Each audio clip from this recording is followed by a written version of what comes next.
Il était le candidat commun de l'opposition pour la présidentielle en RDC, investi par la coalition Lamuka. Mais c'est Félix Tshisekedi qui a finalement été proclamé vainqueur. Depuis, il continue de revendiquer sa victoire au Congo et à l'international. Pour la première fois depuis le 30 décembre, Martin Fayulu Madidi est l'invité du Journal Afrique. Bonsoir. Bonsoir. Bienvenue sur notre plateau.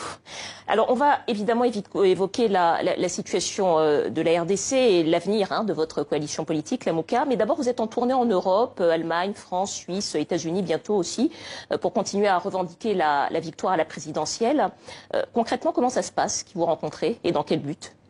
Je rencontre tout le monde, je rencontre les officiels du pays, je rencontre...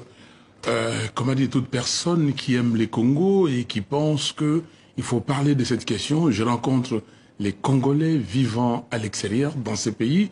Je rencontre les ONG, j'ai été à l'Union européenne et je rencontre toute personne qui pense que la situation du Congo l'intéresse. L'objectif, c'est d'obtenir quoi? L'objectif, c'est de faire savoir à tout le monde que la démocratie... ce sont les principes qui la guident et non autre chose. Et que ces principes sont les mêmes en Occident qu'en Afrique et au Congo.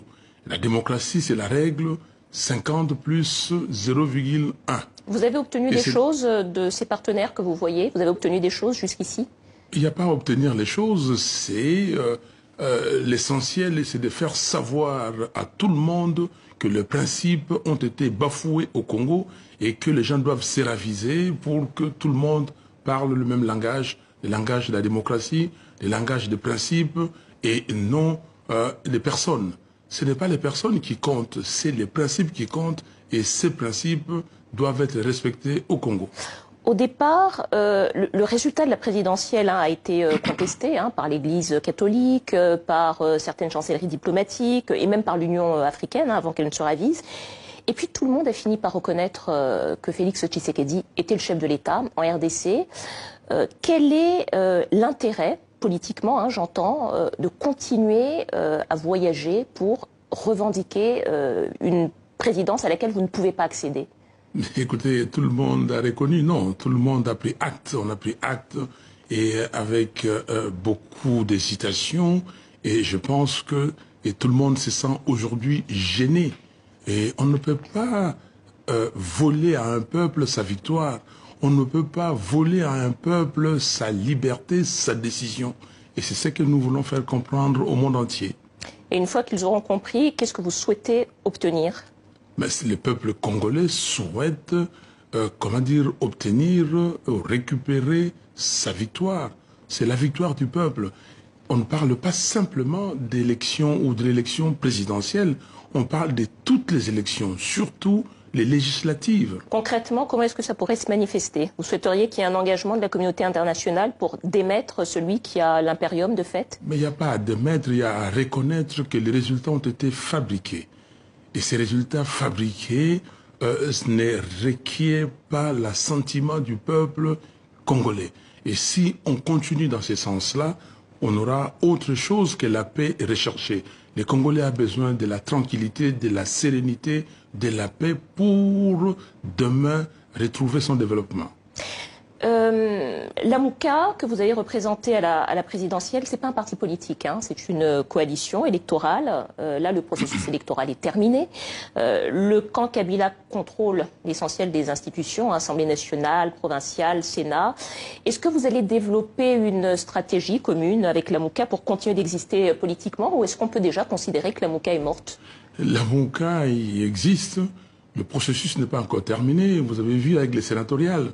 Monsieur Kabila a eu presque 90% de sièges au Sénat. C'est anormal. Et nous pensons qu'il faut continuer parce que... Quelle va être votre stratégie? Mais la stratégie, c'est de dire au peuple congolais, vous avez voulu le changement, il faut obtenir ces changements et nous allons continuer. Ça, c'est ce que vous allez dire. Et que comptez-vous faire? Mais c'est ce que nous faisons. Vous voyez ce que j'ai fait. Je circule. J'ai été partout, enfin partout. La première étape au Congo pour faire comprendre à ces peuples-là que votre victoire a été volée. Et préparez-vous. On se prépare parce qu'il y aura un soulèvement populaire. Ne vous inquiétez pas. Et ne pensez pas que le peuple congolais va laisser sa victoire être volée. Il y aura un soulèvement populaire et le peuple congolais se prépare à ça. Si partout ailleurs, au Venezuela, on accepte qu'on refasse les élections, pourquoi on n'accepterait pas qu'au Congo, on refasse les élections? Nous demandons la vérité des urnes. La vérité des urnes, c'est ça, c'est soit récompter les voix, et nous savons que ça devient impossible parce que la commission électorale a fait disparaître toutes les preuves. Et c'est pour cela que nous demandons s'il vous plaît, que M. Nanga et les siens et tous ses membres soient poursuivis parce qu'ils ont fait quelque chose qui n'existait pas et c'est ça qu'on appelle troubler l'ordre public. Ils doivent être arrêtés et transférés en prison. Et deux, si on n'arrive pas à récompter les voix, il faut refaire les élections. Et c'est tout simple parce que le peuple est souverain et sa liberté doit être respectée et sa décision doit être respectée. Le 21 et le 22 mars, vous aurez une réunion avec les autres ténors de la coalition Lamuka. Est-ce que vous partagez tous le même avis sur l'avenir politique et la stratégie politique que doit adopter Lamuka? Vous connaissez la date, il faut attendre, voir comment ça va se passer et savoir si on partage comment dire, le même point de vue, si nous sommes toujours sur la même longueur d'onde. Aujourd'hui, nous sommes sur la même longueur d'onde. C'était prévu que après les élections, les leaders de la Lamuka se retrouvent pour faire une évaluation et donner une nouvelle orientation à la coalition. Au moment de l'accord de Genève, vous avez été choisi en quelque sorte comme candidat commun de l'opposition, parce que vous étiez finalement le plus petit dénominateur commun.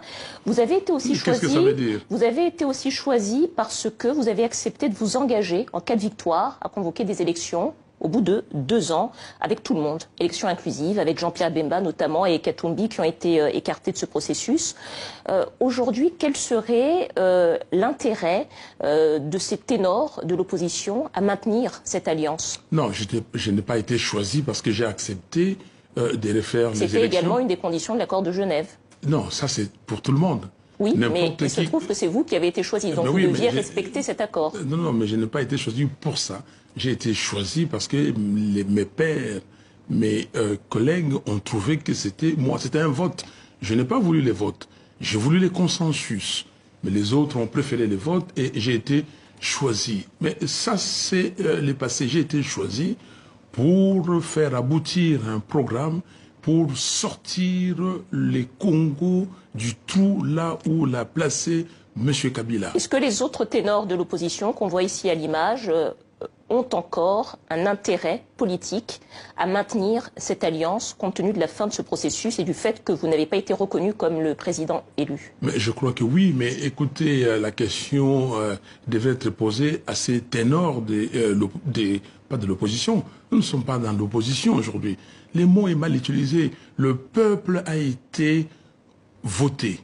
Il a voté et vous connaissez les résultats parce que vous l'avez dit. 62,11%, ce n'est pas l'opposition. Et si M. Kabila a instauré la règle aujourd'hui qu'on doit appliquer en Afrique ou au Congo, que quand on sort de l'élection, et c'est lui qui a perdu qui gagne, et là il faut qu'on nous le dise, si la communauté internationale a accepté ces principes pour les Congos, il faudrait qu'on nous le dise. Donc nous avons gagné, je suis le président élu de l'élection présidentielle, à le revendiquer. De l'élection présidentielle du 30 décembre 2018, Lamuka a gagné les sièges au provincial et à l'élection législative nationale.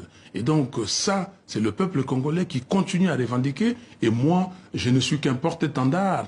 Et là, je suis le commandant du peuple, comme le peuple congolais l'a décidé. Et vous allez continuer à revendiquer votre victoire? Je dois continuer à revendiquer la victoire pendant les 5 ans du mandat de Tshisekedi? Il n'y a pas de 5 ans. Vous allez voir si ça fera 5 ans. Et vous avez vu ce qui se passe. C'est M. Tshisekedi et son parti aujourd'hui qui réclament la vérité des urnes. Nous verrons. Merci beaucoup Martin Fayulu Madidi. Merci d'avoir répondu à nos questions.